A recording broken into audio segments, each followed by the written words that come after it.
sahabat Jannatul Firdaus yang direzekikan dan hidayah Allah untuk hadir dalam majlis ilmu pada pagi ini. Alhamdulillah, kuliah duha kita ini di bawah saluran Google Meet adalah diurus takbir oleh pengurusi Gemah Nur Iman, Puan Rosniati binti Mansur dan Barisan EJK Gemah Nur Iman. Majlis kita ini akan dipimpin oleh Al-Fadil Ustaz Muhammad Nazri bin Haji Mustaqim dengan tadabbur surah Al-Baqarah. Bagi memberkati majlis, saya mohon izin Ustaz untuk memimpin bacaan umul kitab Al-Fatihah dan pahalanya kita hadiahkan kepada Rasulullah sallallahu alaihi wasallam, keluarganya dan para sahabatnya, juga para anbiya, juga kepada kedua ibu bapa kita, keluarga kita dan semua muslimin dan muslimat yang masih hidup ataupun yang sudah kembali ke rahmatullah. Al-Fatihah. أعوذ بالله من الشيطان الرجيم بسم الله الرحمن الرحيم الحمد لله رب العالمين الرحمن الرحيم مالك يوم الدين إياك نعبد وإياك نستعين اهدنا الصراط المستقيم صراط الذين أنعمت عليهم غير المغضوب عليهم ولا الضالين آمين. Amin, amin, ya Rabbal Alamin. Untuk meneruskan majlis, saya dengan ini menyerahkan majlis ini kepada Al-Fadil Ustaz dengan penuh takzim. Dipersilakan Ustaz. أعوذ بالله من الشيطان الرجيم بسم الله الرحمن الرحيم الحمد لله رب العالمين والصلاة والسلام على أشرف الأنبياء والمرسلين سيدنا محمد وعلى آله وصحبه أجمعين رب اشرح لي صدري ويسر لي أمري واحلل عقدة من لساني يفقه قولي سبحانك لا علم لنا إلا ما علمتنا إنك أنت العليم الحكيم. Assalamualaikum warahmatullahi wabarakatuh. Ayat 43 Suratul Baqarah. Faqimus salata wa atuz zakata warka'u ma'ar raki'in. Atamuruna an-nasa bil birri wa tansawna anfusakum wa antum tatluna al-kitab. Afala ta'qilun. Wasta'inu bis sabri was salah. وإنها لكبيرة إلا على الخاشعين الذين يظنون أنهم ملاقو ربهم وأنهم إليه راجعون. Ayat 43 Suratul Baqarah, Allah mulakan dengan wa aqimus salata wa atuz zakah. Kita telah berkenalan dengan bagaimana kita nak dirikan solat, bagaimana kita nak bangunkan solat itu, satu ibadah yang tak sama dengan ibadah yang lain. Malah ibadah yang lain dalam rukun Islam itu semuanya mengandungi part and parcel apa yang kita buat dalam solat. Puasa, waktu solat tak boleh makan. Zakat, kita peruntukkan masa tertentu untuk Allah Subhanahu Wa Taala. Haji kena buat dekat Mekah, kan? Kena buat dekat Mekah di tempat yang tertentu. Sama macam solat, kita kena menghadap tempat tertentu. Dan ke mana kita menghadap? Ke Mekah, ke Kaabah tu. Dan dalam solat dah tentu kita ucapkan syahadah. Tak kala tahiyat awal dan tahiyat akhir. Begitulah solat ini satu ibadah yang merangkumi part and parcel ibadah-ibadah yang lain. So malanglah kalau kita tidak benar-benar memberi tumpuan atau benar-benar tidak berada dalam solat. Malah orang yang melaksanakan solat tidak mengingati Allah Subhanahu Wa Taala.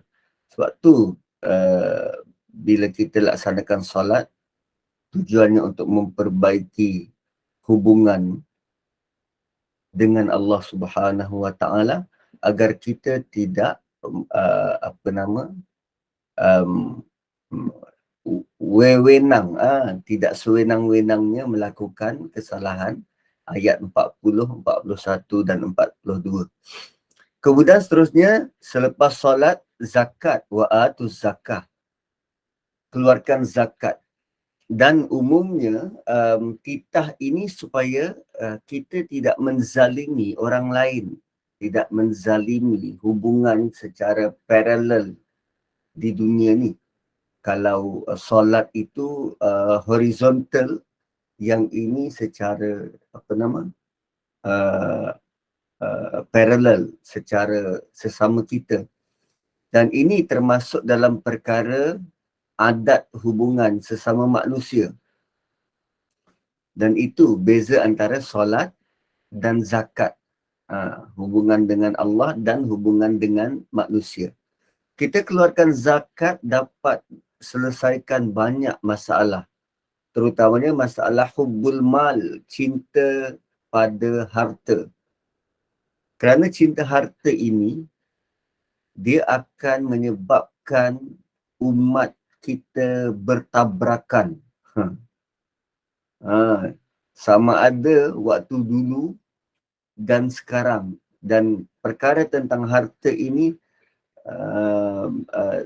peringatan itu diberikan terutamanya kepada Bani Israel. So, tunaikan zakat agar mengurangkan cinta pada harta.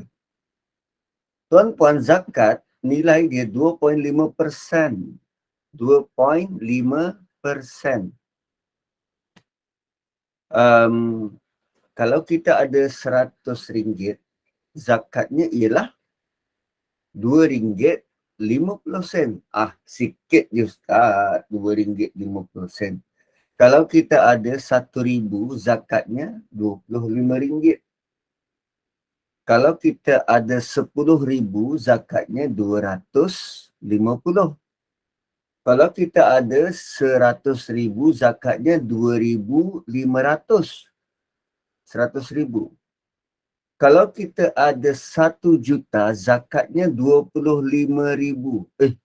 Kok banyak RM25,000? Sedangkan tu 2.5%. Kita ada RM1 juta, zakatnya RM25,000. Dengar RM25,000 tu, besar. Kalau McDonald misal kata, keuntungan tahunan lebih kurang berapa? 400 juta. Kira pelan-pelan zakatnya berapa? Kalau 1-2 bilion, kira zakatnya berapa? So, instrumen zakat ni, dia merupakan buffer zone dalam masyarakat yang berbilang kasta. Kita guna perkataan kasta, ternyata kita ada B40, M40 dan T20. Dan sengaja Allah buat manusia begitu, tujuannya untuk uji. Yang dapat lebih, dia sudi tak beri yang kurang. Yang dapat kurang, sudi tak mendoakan yang dapat lebih. Kan? Setiap kita diberi ujian yang sama. Ujian emosi terhadap harta. Yang dapat lebih, dia bongkak tak? Yang dapat kurang, dia dengki tak? Instrumennya apa? Harta. Wa atuz zakah. Dan beri. Beri itu ati ataupun atu. Allah menggunakan perkataan yang ringan dan mudah. So nak bagi, zakat ni kan wajib. Nak bagi harta tu, bagi dengan hati yang gembira, seronok bagi. Ini zakat, bukan sedekah. Ini yang wajib. Yang sedekah tu lain lagi. Yang sedekah tu impromptu. Yang zakat ni tahunan. Malah ada pula yang sebut tentang ulama bincangkan tentang zakat pendapatan. Lazimnya sewaktu musim menuai, kalau sekian kilo dapat dia tuai, berapa zakatnya tu, zakat pendapatan. Lalu sekarang ni dilihat, macam tak ada zakat pendapatan ni. Siapa yang pergi menanam padi dan menuai padi? Bukan majoriti masyarakat. Lalu dilihat kepada dia dapat pendapatan bulanan, kan, ataupun keuntungan perniagaan. Adakah tu boleh dikira sebagai zakat pendapatan? Terpulang pada kita. Kalau kita rasa kita bekerja dan kita dapat gaji dan kita nak zakatkan gaji kita, maka buatlah potongan bulanan. Setiap kali dapat gaji, dipotong berapa? 2.5%. Kalau gaji 6,000, berapa zakatnya tu? Itu kan per individu. Zakat fitrah tu lain, tu ketua keluarga. Ini per individu. Lelaki ke perempuan, perempuan kena zakat. Yelah, dah awak bekerja. Ambil kira tak bulan-bulan tu? Potong tak zakat? Atau kita rasa, tak ada pun, sama ada diwajib atau tak. Kita kira tak? Katalah, berapa tadi? RM1,025. RM1,025. Kalau RM6,000,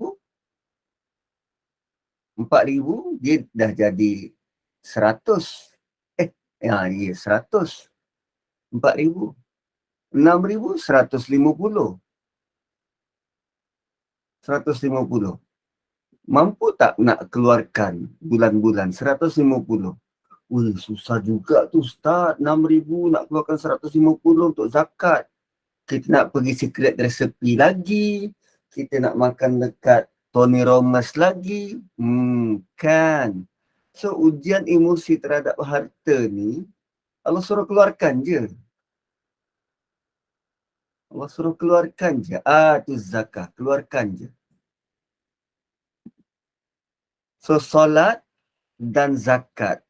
So, asal zakat, asal kepada zakat ni ialah perasaan belas kepada orang lain. Asal zakat ni, dia bertujuan supaya kita ada perasaan kasihan pada orang. Sebab kita beri harta yang kita usahakan sendiri. Kita beri harta yang kita cari sendiri. Kan kita yang kerja, kita punya kepakaran, kita punya tenaga, titik peluh kita. Berharga kot harta tu. Berharga apa yang kita earn tu. Tapi Allah nak uji, kau mampu tak kesian pada orang lain dengan harta yang kau dapat?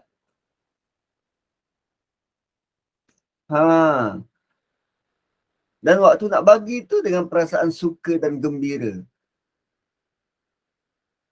Iyalah, tuan-tuan, kadang kita bukan tak tahu dalam masalah rumah tangga ni, kalau isteri dia bekerja, kan, suami pula kadang kerja, kadang tak kerja, sampai ada isteri dah tanggung biawak hidup. Kan, terpaksa pula jadi asnaf. Orang lain bekerja tungkus lumus, dia tak kerja. Kita nak tak bagi wang zakat pada dia? Atau dia dah berusaha tapi tidaklah dapat peluang macam kita? Nak tak bagi dia? Orang yang sakit. Kan? So, ada orang yang kata, this is my hard-earned money. Kenapa aku nak bagi pada orang lain? Aku perlu Apa orang-orang muda sekarang cakap, aku perlu um, reward myself, reward diri. Ini perkataan yang membolehkan kita belanja ikut suka hati kita. Kita perlu reward diri.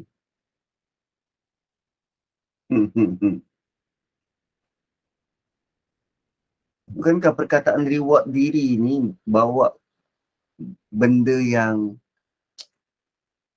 tak selesa sebenarnya, negatif. Siapa yang kita harapkan untuk reward kita? Kan Allah. Dan sekarang kita rasa, diri kita sendiri boleh reward kita. Wah, kan? Ha.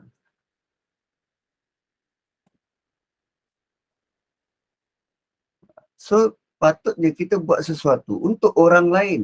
Sebab reward diri ni untuk diri dia. Itu kan menggalakkan selfishness. Pentingkan diri. Pentingkan diri. So, cara dia melihat reward ataupun apa yang berguna untuk diri dia bukan dalam bentuk dia bantu orang lain lalu Allah bantu dia. Tak. Dia melihat reward itu sebagai dia sendiri kena bantu diri dia. Dia sendiri kena reward diri dia. Sebelum ni tak pernah pun kita dengar reward diri ni. Tak pernah. Tapi sebab manusia ni suka berkreatif, maka lama-kelamaan timbullah istilah-istilah macam tu. Okey, kemudian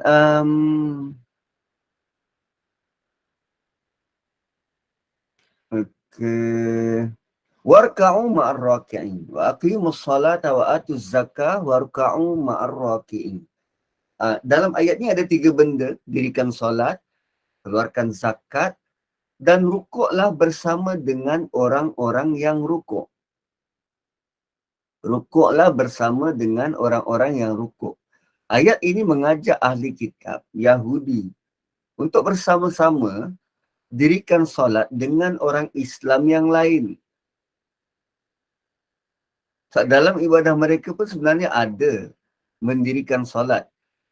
Cuma solat yang mereka laksanakan tu telah banyak perubahan dari pergerakan asal. Maka ramai dalam kalangan mereka yang sudah tidak laksanakan solat lagi. Dah bercampur aduk. Inilah ajaran sejak Nabi Musa kot. So nak turun sampai ke zaman Nabi sallallahu alaihi wasallam dah tentu lama, sekitar 3000 tahun. So dalam ayat ni mereka Allah masih beri peluang untuk kembali bersama dengan orang Islam. Mereka masih lagi diajak untuk menerima Nabi sallallahu alaihi wasallam. Sebab solat dengan rukuk itu bersama dengan umat Nabi. So Allah ajak mereka, sertailah mereka yang rukuk. Kau solat, engkau zakat. So bila sebut solat, apa yang tergambar dekat minda mereka ialah solat cara mereka. Dan kalau kita tengok apa yang berlaku di Tembok Harapan,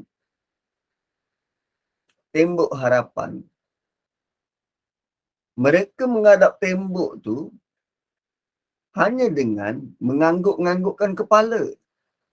Ada jugalah cara ortodoks Yahudi solat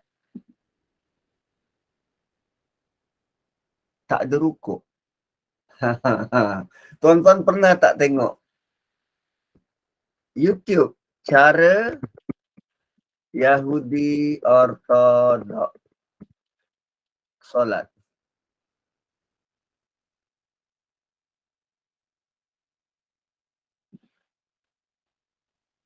Kan, pernah tengok tak? أعوذ بالله من الشيطان Cara mereka solat. الرجيم Tu azannya.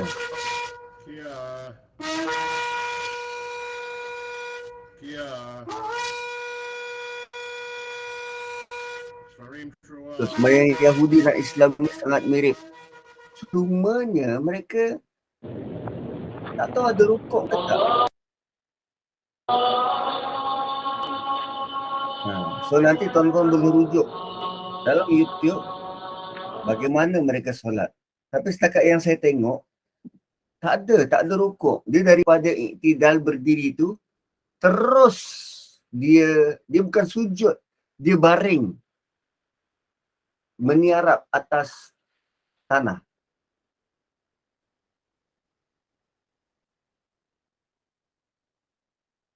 So, bila Allah arahkan warka'u ma'ar raki'in, rukuklah bersama-sama dengan orang-orang yang rukuk, maka itu adalah ajakan untuk menyertai kem Nabi SAW. So, ini rukuk adalah antara perbuatan tujuannya untuk merawat penyakit hasad dan dengki. So, perasaan tidak suka ada orang yang lebih dari kita tu memang built-in. Maka sebab itulah kena rukuk bersama-sama dengan orang lain. Supaya waktu berjemaah tu kita dapat rasa yang diri kita sama dengan orang lain. Walaupun mungkin jawatan kita tinggi. Setinggi apa? Khalifah Perdana Menteri ke-10. Namun, tak kala kita solat, kita masih bersama dengan orang lain. Begitu tujuan rukuk tu. Menanggap diri mereka sama dengan umat yang lain. Kita tengok apa yang berlaku kepada Yahudi. Kan mereka adalah bangsa terpilih. Bangsa terpilih. Lalu arahan ini sebenarnya suatu ujian besar dan berat buat mereka, kan? Aku bangsa terpilih, kau takkan nak rukuk sama-sama dengan diorang. Aku level aku lain. Diorang ni level apa? Apa dipanggil orang lain tu selain daripada Yahudi? Ghanim, apa benda entah. Kira level binatang ternak. Kami ni bangsa terpilih. So, arahan warka'u ma'ar raki'in ini berat nak ditunaikan bagi orang-orang Yahudi, Bani Israel, Yahudi di Madinah waktu tu. Arahan simple, tapi nak laksanakan tu berat. Kan, ayat 43 tu setiap arahan tu simple, tapi nak dilaksanakan tu berat.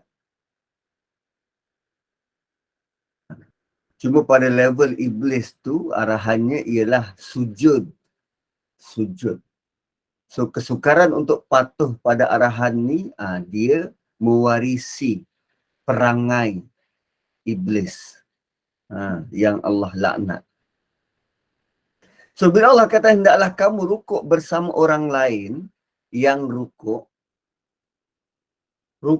bersama orang lain, itu kan maksudnya solat jamaah. Solat berjamaah. Allah tak kata, rukuklah engkau. Rukuklah aku, aku boleh rukuk seorang-seorang.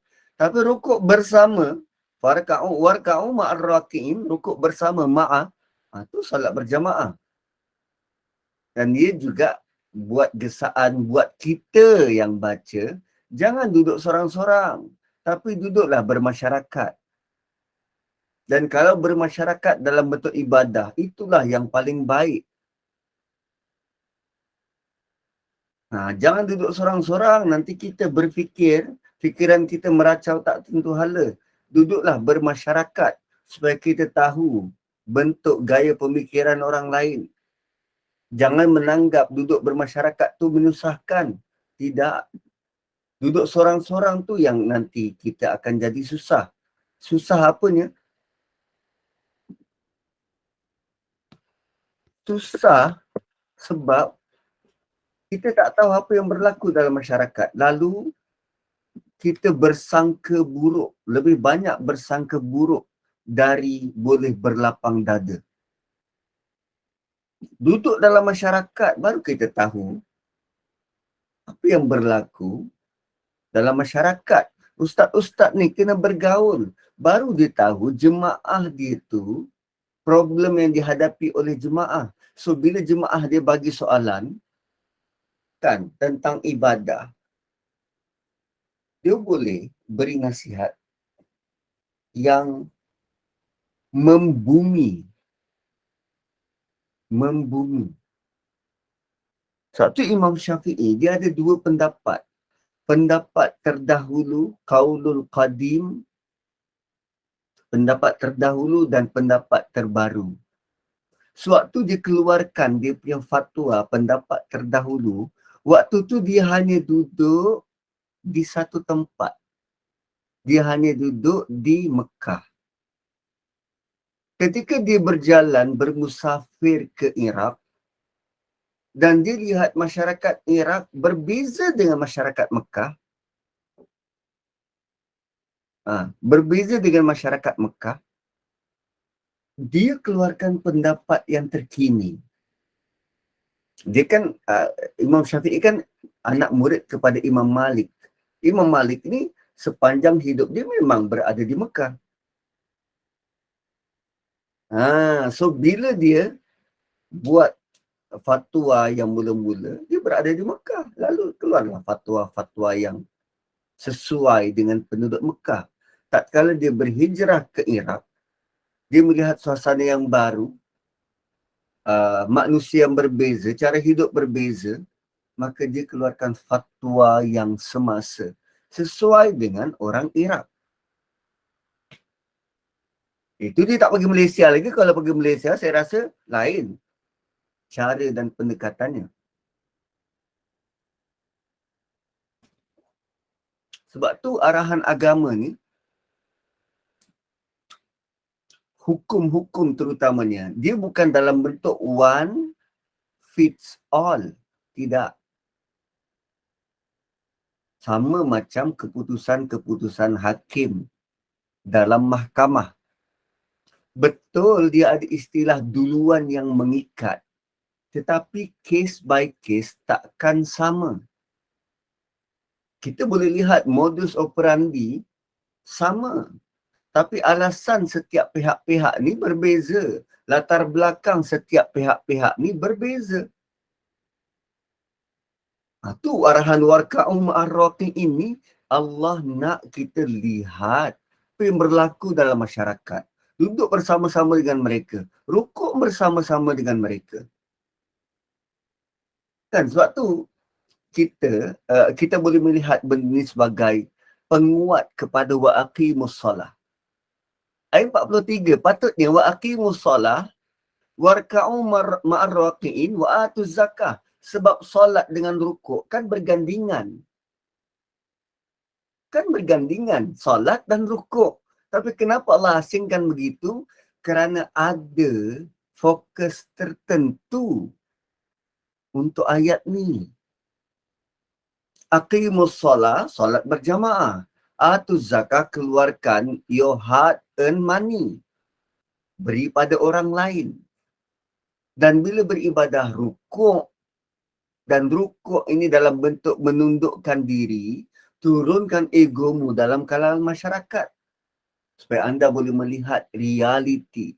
Dan ini bukan hanya terpakai hanya kepada penguasa, pemimpin-pemimpin, atau ustaz-ustaz, atau profesor-profesor. Tak. Terpakai kepada semua orang. Mingle around. Berboraklah dengan masyarakat. Maka kita akan tahu realiti yang berlaku. Kita akan tahu realiti yang berlaku. So, kalau benda tu tidak berlaku, kita tak mungkin dapat bermasyarakat dengan baik. Kan, masyarakat akan jadi teruk kalau tidak datang dari solat berjamaah. Masyarakat akan jadi teruk kalau kita tidak solat berjamaah. Dan masyarakat itu akan senang untuk bermusuhan. Itulah cara Allah ajar manusia. Sebulan tak sekali nampak dekat surau. Macam mana hati orang boleh lembut pada kita? Tu bersama-sama jamaah. Kan, bila Allah sebut tentang rukuk, Yahudi dia tak adalah aktiviti rukuk tu. So, satu lagi pengajaran, solat itu hendaklah dibuat di masjid. Bukan di rumah. Dan itu adalah wajib pada lelaki yang mampu. Yang mampu. Okey, yang mampu. Tapi malangnya, kan guru-guru kita kadang melihat, boleh solat di rumah bersama anak dan isteri. Sebab mereka kata, macam tu boleh dapat 27 darjat. Sedangkan ada ulama yang tegas sebut tentang lelaki untuk dapat 27 markah tu, dia kena solat jamaah di masjid. Tapi untuk wanita, solatnya di rumah. Kepada orang wanita, kalau solat di rumah, walaupun dia solat sendiri, dia sudah dapat 27 markah. Sayangnya Allah pada wanita.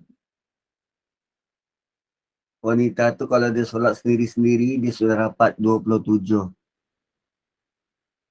Lelaki untuk dapat 27 kena pergi masjid. So, isteri galakkan suami, bang, pergilah masjid, bang. Saya sembahyang sorang-sorang, saya dah dapat 27, bang. Abang tak, belum tentu, bang. Sebab yang Nabi kata tu dekat masjid. Nabi tak kata dekat rumah. Gitu. So, adakah Allah tidak adil dalam memberi kelebihan pada wanita? Tidak. Keadaan orang wanita tidak sama dengan lelaki. Wanita untuk beribadah memang kurang. Kan, bulanan dia ada cuti. Sebab mereka sibuk. Sibuk urusan nak jaga anak bagai. Maka Allah gantikan kekurangan itu dengan beri pahala yang berganda. Tak kala mereka buat ibadah yang sedikit. Kan, buat sikit dapat banyak hari tu. Apa di perkataan tu? Fadlan. Fadlan minallah. Fadlan. Ni bentuk kasih sayang Allah pada wanita. Dia buat sikit, pahalanya berganda. Lelaki kan kuat. Tunjukkanlah kekuatanmu dalam ibadah. Jadi tak perlulah kami berjemaah di masjid. By right, tak perlu. Just solat kat rumah je. Tapi sebab ada manusia ni kan pelbagai, tuan-puan. Allah cipta hati kita ni tak sama. Ada wanita yang hati dia terpaut pada masjid. Bukan kerana apa pun, dia suka. Dia suka suasana tu. Dia suka dengar imam baca. Dia suka. So ada panduan-panduan yang Nabi pernah sebut tentang kain, lebihan kain wanita ni. yang lebih daripada satu kaki. Kan? Kain dia tu lebih dari satu kaki. So bila dia berjalan, dia akan menyeret tanah-tanah semua tu. Nabi kata tanah itulah yang mensucikan kain tu. Tanah itulah yang mensucikan kain tu. Macam mana hadis tu boleh keluar kalau bukan kerana ada sahabiah, sahabat-sahabat wanita yang pergi berulang alik rumah ke masjid. Dan Nabi tak kata, perempuan kau kena sembahyang kat rumah. Tidak.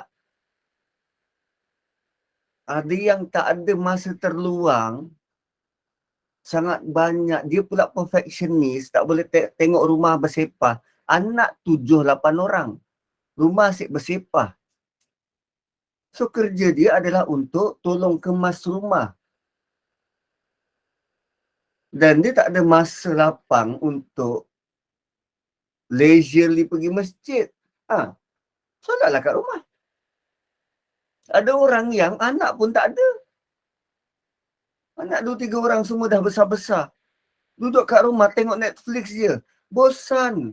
So sampai waktu dia rasa, baik pergi masjid ramai-ramai. Kan? Gitulah. Ya, macam Arab tu memang jubah dia meleret. Lalu kita tengok, apa ni kotor. Tak. Tanah-tanah itulah yang mensucikan jubah-jubah dia. Gitu. Yalah, so bila kita tak discuss macam tu, kita tak nampaklah keperluan-keperluan tu kan. So wanita dah dapat 27 walaupun dia solat sorang-sorang. Satu sajat nak tukar jantina tu kot kan. Dapat pahala 27. Okay, next. Atakmurunan nasa bil birri. So bila Allah suruh hidup bermasyarakat, maka dia ada keperluan tertentu. Apa dia? Adakah kamu menyuruh manusia untuk buat baik?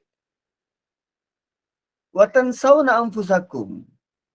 Dan kamu lupakan diri kamu sendiri. Wa tansawna anfusakum. Engkau suruh orang lain buat baik, tapi engkau sendiri tak buat. Wa antum tatslunal kitab. Sedangkan engkau baca Quran. Afala taqilun. Allah kata, engkau tak ada akal ke? Kau suruh orang lain buat baik, engkau sendiri tak buat, sedangkan kau baca Quran, engkau dapat kitab, kau tak ada akal ke?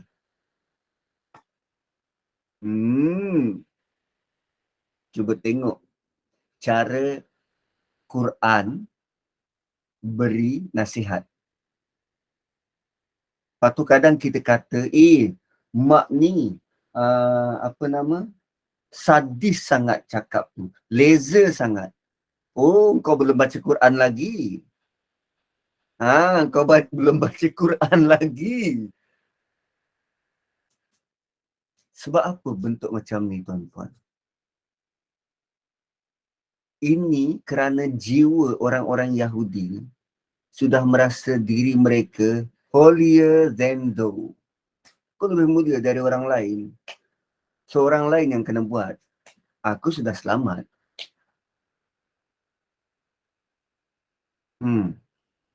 Aku dah selamat. Tak tahu Allah kata, afala taqilun, kau tak ada akal ke?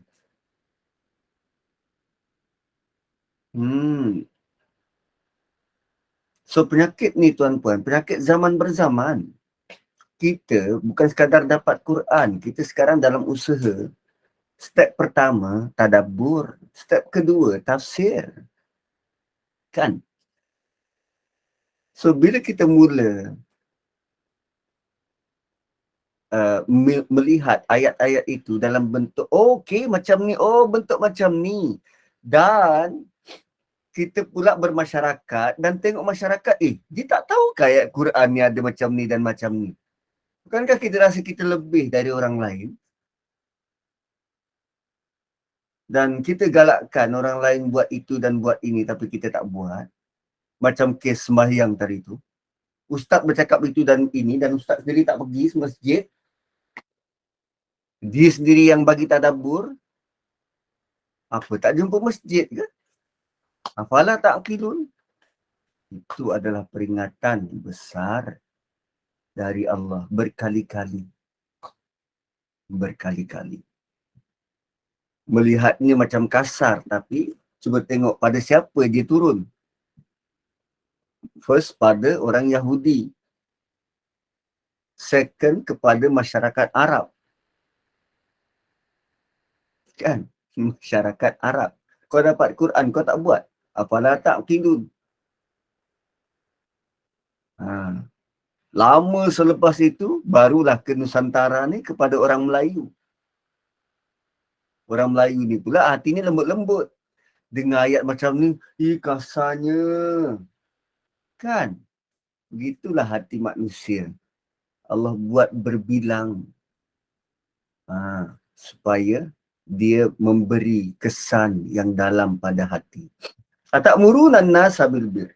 Engkau menyuruh manusia buat kebaikan. Allah tegur orang-orang Yahudi yang hanya pandai menyuruh orang lain belajar agama. Dan ini fokus grupnya teguran kepada puak Yahudi. Dan sebelum tu kita kena faham perangai Yahudi ni apa. Ada orang-orang Yahudi yang datang duduk dengar dalam majlis Nabi. Dah tentu apa yang mereka dengar ni benda-benda yang baik. Kan dia datang dengar majlis, ialah pengajian Nabi SAW, bukan pakai tiket. Pergi je lah, dengar. Tanah yang menyucikan jubah atau jubah yang menyucikan tanah? Tanah yang menyucikan jubah. Kan kita pakai tayamum untuk bersuci. Tu tanah yang menyucikan jubah. So, bila dia dengar benda-benda yang Nabi datangkan, perkara-perkara yang baik, lepas tu mereka pergi cerita dengan pendeta-pendeta diorang. Kan? Dan diorang tanya, betul ke apa yang Nabi sebut tu? Nak double confirm. So pendeta tu pun mengiyakan, betul, memang betul apa yang Muhammad sallallahu alaihi wasallam ajar. Tak salah. Lalu pengikut dia tanya, habis kalau Nabi tu kata betul, kenapa kita tak ikut je? Kan? Kenapa tak ikut dia je? So pendeta dia jawab, sebab Nabi tu bangsa Arab. Kita bangsa Yahudi. So, itu bukan Nabi kita. Ini apa nama? Ini masalah utama dia. Betul ke apa Nabi buat? Betul? Kenapa tak ikut dia? Dia orang Arab. Dia bukan Nabi kita. Tuan-puan, perangai itu ada pada kita tahu. Ada. Betul tak kalau kita nak satukan negara ni dengan kita satukan cara fikir? Lalu dulu kita ada satu slogan yang nak menyatukan semua dengan kita sebut, satu Malaysia untuk satukan cara fikir. Tukar kerajaan lain, dia bawa slogan lain. Tukar lagi kerajaan lain, dia bawa slogan lain. Kalau kita tanya, wajar tak cara dulu tu? Wajar, betul. Bagus. Kenapa kita tak teruskan? Itu parti lain. Sama je. Perangai itu sama. Cuma kita bukan cop Yahudi. Lalu kita tak rasa apa yang kita buat tu, atakmuruna an-nasa bil birri wa tansawna anfusakum. Sindrom aku je yang betul. Suruh manusia buat betul, buat baik, tapi engkau tak nak. Walaupun kau tahu benda tu baik, kerana suatu benda, betul ke kalau kita menyimpan ni bagus, macam orang Cina tu, rajin, gini-gini dan gini-gini. Betul? Kenapa tak ikut dia? Oh, sebab dia Cina. Kan. Itu latar belakang ayat ni. Latar belakang ayat ni. Kemudian, buatan sauna anfusakum. Tapi kamu lupa diri sendiri. Mereka suruh orang lain belajar agama, tapi mereka sendiri tidak belajar. Mereka mengaku yang Nabi SAW seorang Rasul, bawa ajaran yang benar. Mereka suruh orang lain ikut, tapi mereka sendiri tidak ikut Nabi. Macam-macam alasan dia bagi. Suatu Allah tegur mereka, bukan hanya mereka, kita. Kita suruh orang lain ikut. Mereka suruh orang lain ikut. Tapi mereka sendiri tidak ikut. Mereka sendiri tak buat. Mereka tidak memikirkan keselamatan iman mereka sendiri. Tuan-puan, bukankah kalau kita suruh orang lain buat baik dan kita tak buat, kita yang mengucar-kacirkan keselamatan komuniti itu. Orang lain buat, kita tak buat. Kitalah yang akibatkan komuniti itu bertambah tak baik. Cuba sama-sama buat benda yang betul dan baik. Maka komuniti itu akan berkembang dengan cara yang baik. Kan? Mak ketam mengajar anak jalan lurus. Oh, itu kita punya peribahasa kan. Bagai ketam nak mengajar anak jalan lurus. Kalau tengok logiknya, ketam memang jalan begitu. Ketam memang jalan macam tu. Kalau anak dia jalan lurus ke depan, salah itu menyalahi adat. Menyalahi adat. Patutnya peribahasa tu dalam bentuk begini. Ketam mengajar anak terbang. Tu baru betul. Ketam mengajar anak terbang. Ketam fitrahnya memang jalan mengiring ke kiri atau ke kanan. Sama macam untung sabut timbul, untung batu tenggelam. Untung sabut timbul, untung batu tenggelam kan?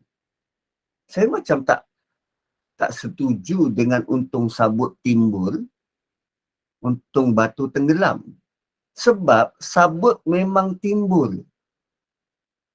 Benda yang biasa. So kalau untung ni benda yang tak biasa kan? Untung sabut patutnya tenggelam, untung batu timbul. Macam mana?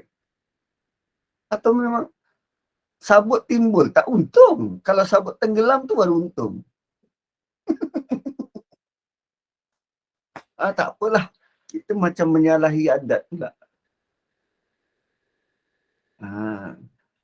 So kalau luar biasa, ketam mengajar anak terbang. Dia sama macam itik mengajar anak berenang. Atau itik mengajar anak terbang. Tak apalah tu, pening kita kan. So atakmuruna an-nasa bil birri wa tansawna anfusakum. So bila kita suruh orang lain buat baik dan kita sendiri tak buat, benda tu menakutkan tuan-tuan. Takut kita termasuk dalam golongan yang macam ni. Takut kita beri nasihat pada orang, tapi kita sendiri tak menjaga perbuatan kita. Kita hantar anak sekolah agama, tapi kita sendiri jahil agama. Atau kita buat perkara yang zahirnya nampak Islam, Tapi sebenarnya kita tidak buat perkara lain yang disuruh oleh agama. Contoh, ambil rasuah. Berapa banyak negara Islam yang terpalit dengan jenayah rasuah ni? Kalau nak cepat urusan, okey. Kenalah bagi rasuah sikit, pelincir. Dia bukan hanya negara kita, negara Islam. Why? Kenapa terdorong untuk ni rasuah ni? Kerana, dan kalau ikut indeks yang sifar rasuah ni, negara-negara bukan Islam yang lebih rasuah kan?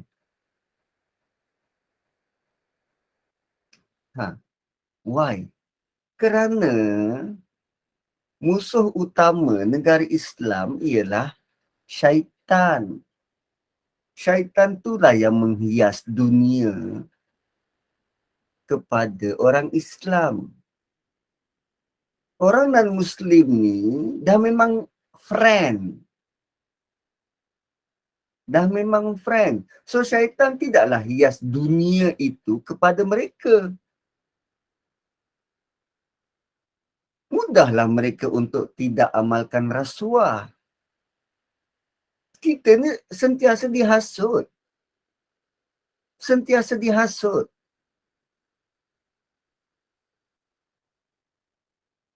So sekarang kenalah kenal pasti musuh sebenar.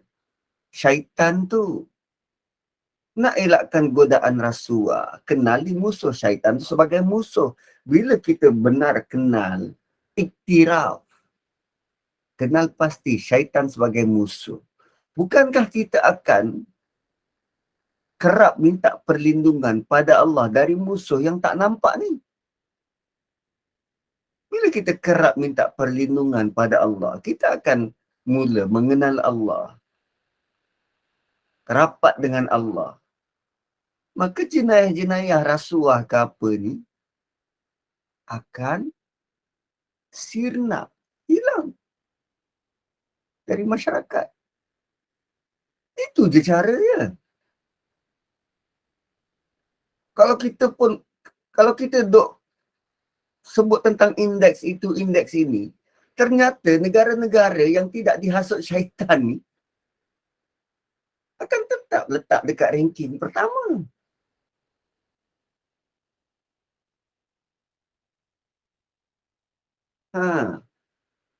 Dia marah-marah, keluarkanlah solusi. Apa solusinya? Dekat dengan Allah. Dekat dengan Allah. Orang Melayu Islam buat jenayah sebab dia jauh dari Allah. Termakan pujuk rayu syaitan, terhasut, terikut hasutan nafsu. Tidak kenal Tuhan. Itu problem paling utama.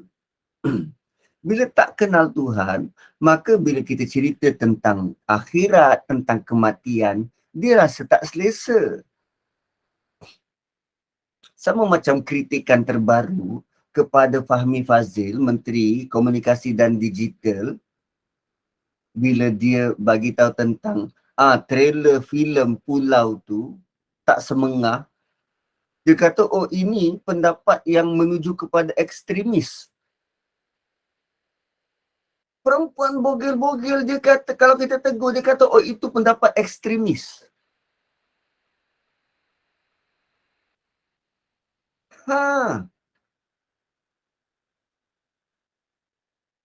Cuba baca kenyataan FMT Malaysia kini. Itu pelik ni cara berfikir. Bila digoda oleh syaitan, bila nafsu yang berada di hadapan berbanding wahyu.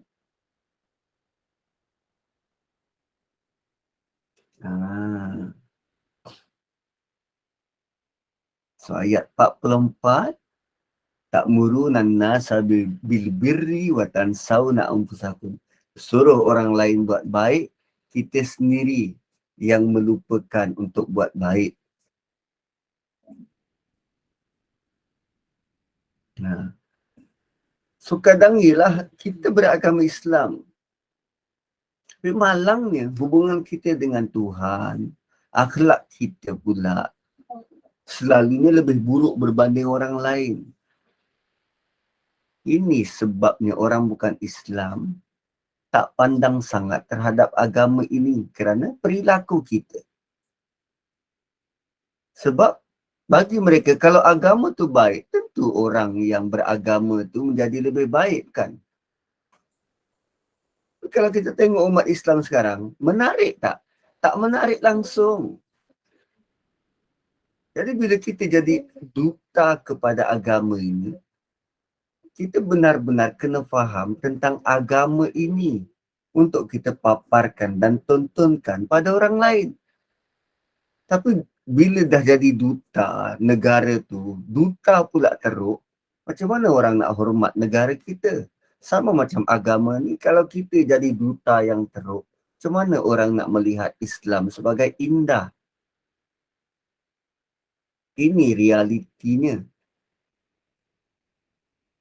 Dan realiti tu pahit. Satu dekat hujung ayat ni Allah kata, kau tak berakal ke? Afala ta'qilun? Kau tak berakal ke? Dan wa antum tasluna kitab, sedangkan kau baca Quran, kau baca Taurat, kau dapat kitab Taurat. Allah tegur orang Yahudi, sedangkan mereka baca kitab. Tapi mereka tak mau belajar dari Nabi SAW. Mereka lah kaum yang telah diberikan kitab Taurat. Dan mereka memang baca kitab tu. Sepatutnya mereka tahu bentuk-bentuk kebenaran. Tapi mereka telah salah faham. Mereka sangka mereka diamanahkan untuk jaga Taurat sahaja. Sedangkan anak murid mereka, mereka suruh pergi belajar dengan Nabi. Maknanya mereka pun tahu yang Islam tu adalah agama yang benar. Cuma mereka sangka mereka sebagai pendeta yang tidak layak untuk menerima Islam. Kan pelik tu. Begitulah ada dalam kalangan orang beragama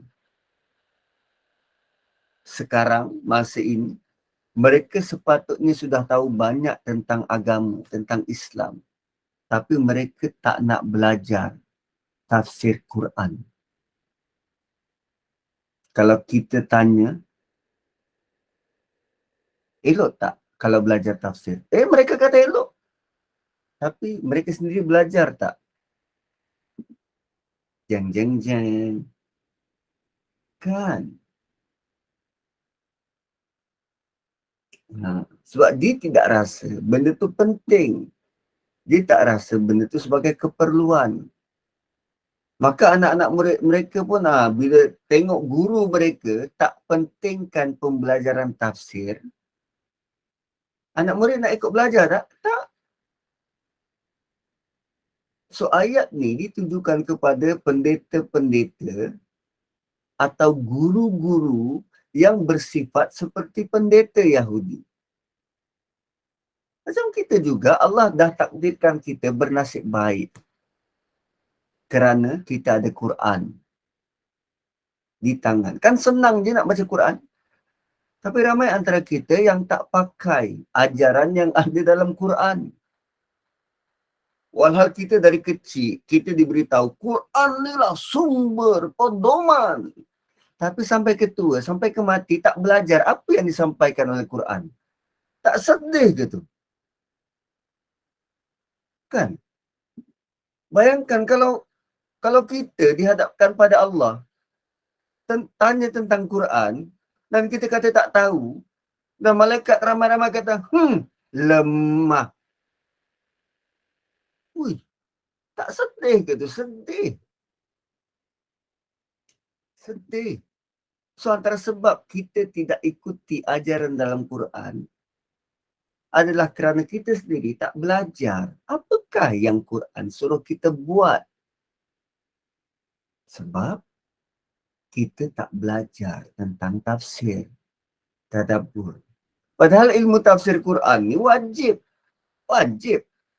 Nak faham Quran kan kenalah belajar. Kalau hanya baca Quran je tapi tak faham, Macam mana kita nak beramal seperti mana yang Quran nak? Ustaz, kitab-kitab fiqh, kitab-kitab tu tak betul ke tu Ustaz? Kan saya kata tadi, Imam Syafi'i ada dua pendapat. Ketika dia berada di Madinah, di Mekah lain, ketika berada di Iraq lain. Dia sampai tak ke Malaysia? Tak. Dia tahu tak keadaan masyarakat dekat Malaysia? Tak. So kalau kita yang berada di Malaysia tidak mengenali warka'u ma'ar-raqi'in, cara bermasyarakat, macam mana kita nak tahu adakah apa yang kita buat untuk amalan agama ni fit masyarakat di Malaysia? Satu mufti-mufti yang ada 14 mufti di Malaysia ini yang menguasai bi'ah dan keadaan masyarakat setempat di negeri masing-masing, paling layak untuk keluarkan hukum untuk negeri dia. Sebab dia benar tahu. Gitu. Satulah dinamiknya hukum-hukum dalam Islam ni. Dia tak fix. Dia bukan one fits all. Dia sangat dinamik. So saya hari ni sangat teruja, terlebih pula 3 minit. Minta maaf. So kita jumpa lagi insyaAllah. Kalau tak ada aral esok, apa-apa pun nanti saya akan update pada bunda. Dan untuk akhirnya kita kembalikan kepada moderator. Alhamdulillah. Syukur kita pada Allah. Kuliah duha kita pagi ini berjalan dengan lancar. Moga segala ilmu tadabbur hari ini membuka hati kita untuk lebih memahami ayat-ayat Al-Quran ini. Moga tadabbur hari ini juga menambah ilmu pengetahuan dan membuka minda untuk kita mengerjakan amal ibadat kepada Allah dengan lebih sempurna. Kita tangguh pengajian kita hari ini Ustaz. Kita jumpa untuk jemaah, kita jumpa lagi petang nanti, ada kuliah asar bersama ni untuk hadis 40. Dengan itu saya ucapkan terima kasih kepada Ustaz, terima kasih kepada JNI, terima kasih kepada semua jemaah. Saya mewakili Gemandur Iman memohon ampun dan maaf anda ada sebarang kekurangan di dalam majlis kita pagi ini. Segala yang baik itu daripada Allah dan yang buruk itu adalah daripada kami sendiri. Bagi mengakhiri majlis, mohon Ustaz membacakan doa penutup, tasbih kafarah dan surah Al-As, dan saya sudahi dengan wabillahi taufik wa hidayah. Wassalamualaikum warahmatullahi wabarakatuh. Terima kasih Ustaz. Silakan. Okay, sebelum saya nak baca doa tu, ada satu soalan tu. Bolehkah kita rasa bangga dengan pencapaian diri kita sendiri? Okey. Silakan Ustaz. Kita boleh, ialah kita ada rasa bangga. Dan kita rasa kita berbeza dengan waktu kita muda dulu. Ada cara, ada peningkatan. Peningkatan dalam kita nak memahami Quran. Untuk kita lampiaskan rasa tu, kita modify menjadi syukur. Perkataannya bukan bangga, tapi kita syukur yang Allah beri kesempatan pada kita. Maksudnya, ialah kan dikatakan, tapi taklah sampai bangga diri, bentuk riak begitu, tak. Kita bangga Allah pilih kita. Kita syukur Allah beri kesempatan. Ya, itu lebih harmoni. Itu lebih harmoni. Dan jangan rasa sedih sebab tak belajar dulu waktu muda-muda. Jangan. Sebab belum tentu orang belajar daripada muda, dia konsisten sampai ketua. Yang lebih penting ialah bagaimana kita mati nanti. So kalau kita belajar daripada tua dan kita konsisten, bukankah itu lebih bahagia? Barakallahu li wa lakum, subhanakallahumma bihamdik, asyhadu an la ilaha illa anta wa nastaghfiruka wa natubu ilaik. Wal asri innal insana lafi khusr illa alladhina amanu wa amilus solihat wa tawasaw bil haqqi wa tawasaw bis sabr. Assalamualaikum warahmatullahi wabarakatuh. Assalamualaikum warahmatullahi wabarakatuh. Waalaikumsalam warahmatullahi wabarakatuh. Terima kasih Ustaz. Assalamualaikum.